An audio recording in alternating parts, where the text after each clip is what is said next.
Como você olha a preocupação maior do Brasil para este ataque e também a postura do governo brasileiro diante disso? Seria necessário realmente condenar o ataque do Irã, como fizeram outros países, Josias? A diplomacia precisa ter uma certa lógica, né? Quando os terroristas do Hamas atacaram Israel, eh, disseminou-se pelo mundo a percepção segundo a qual Israel tinha o direito de retaliar, tinha o direito de responder. Israel respondeu.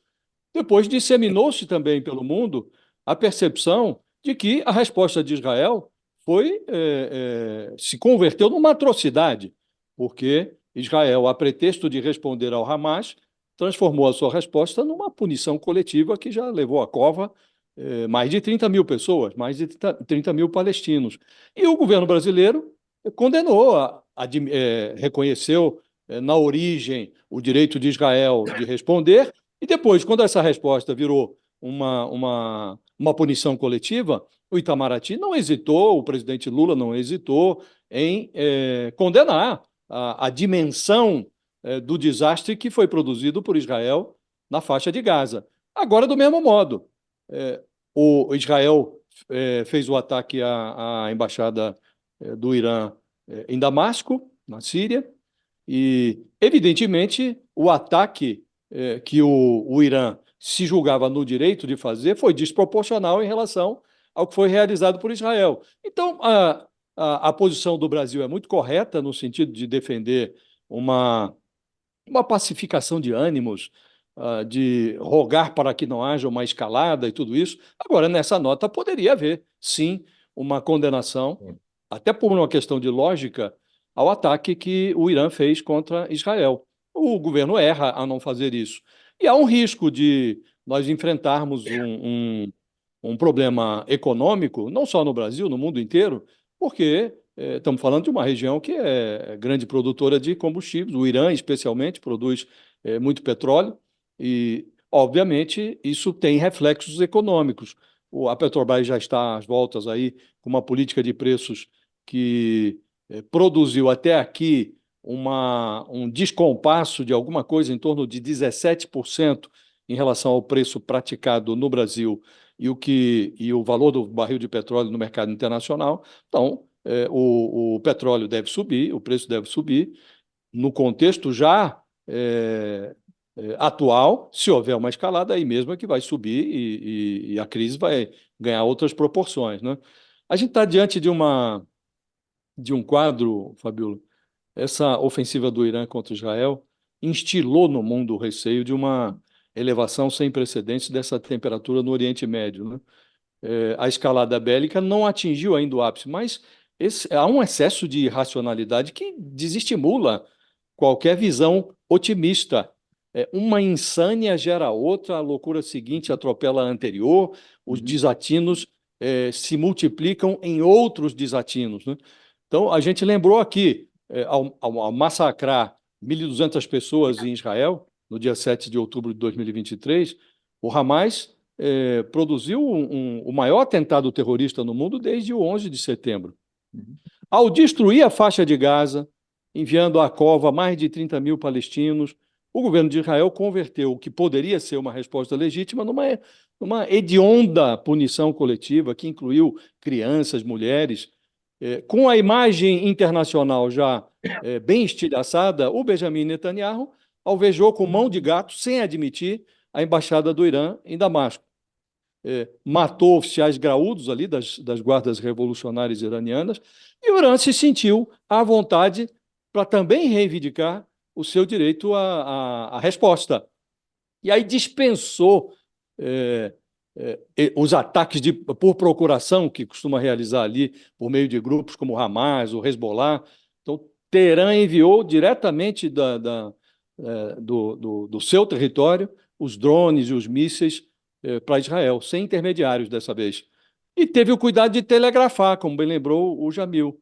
Telegrafou o ataque, aí alertados, os aliados de Tel Aviv, os Estados Unidos à frente, se mobilizaram para ajudar no abate de praticamente 100% dos artefatos. E os dois lados agora fazem pose de vitoriosos. A teocracia iraniana mostra que não é um tigre de cera.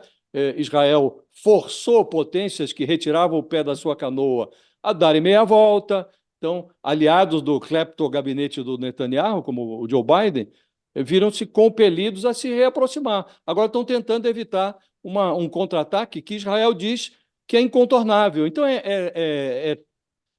a quantidade de insânia é tão grande que o Oriente Médio vai mudando de patamar, não é mais uma região sujeita a escaladas bélicas. Ali é um pedaço do mapa condenado ao descenso eterno das opções pacíficas. Há tempos não se fala da solução dos dois estados. E nas últimas 48 horas, sumiram do noticiário até a destruição da faixa de Gaza, as mais de 30 mil covas, os mais de 100 reféns que Israel não consegue resgatar na faixa de Gaza. Então, nesse ambiente, Fabíola, não há humanismo que resista à insanidade.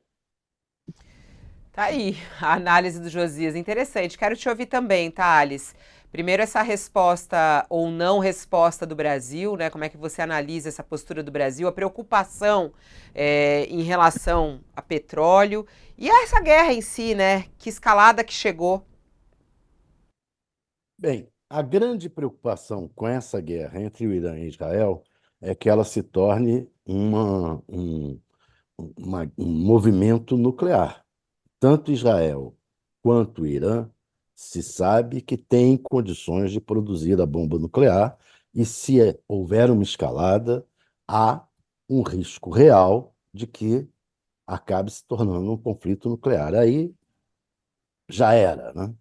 Quer dizer, isso é a grande preocupação. A outra questão é que a comunidade internacional, exceto os amigos pessoais do Netanyahu, como Bolsonaro, Milley, Donald Trump, a comunidade internacional já está convencida de que o Netanyahu está movimentando para manter uma situação de beligerância que permita que ele seja reeleito, que evite que ele seja é, defenestrado do poder em Israel, já que a popularidade dele estava em baixa. Quer dizer, isso é uma questão que já está claro para a comunidade internacional que o movimento do Netanyahu lá na embaixada do Irã e tanto na faixa de Gaza, todo esse movimento é de sustentar a guerra, sustentar a beligerância com os vizinhos, é voltado para se manter no poder. Isso, é claro, torna Israel, nessa situação, quase que um pária da comunidade internacional, apesar de não. De os Estados Unidos continuarem ali sustentando algum tipo de apoio ao país, não ao Netanyahu, não à política do Netanyahu.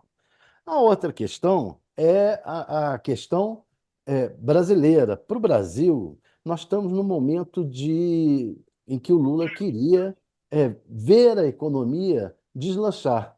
E se essa guerra tiver reflexos, como provavelmente terá, no preço internacional do petróleo, isso vai ser um problema sério para o Brasil. Então, para o Brasil, o que interessa mais do que tudo é que essa guerra acabe o mais rapidamente possível.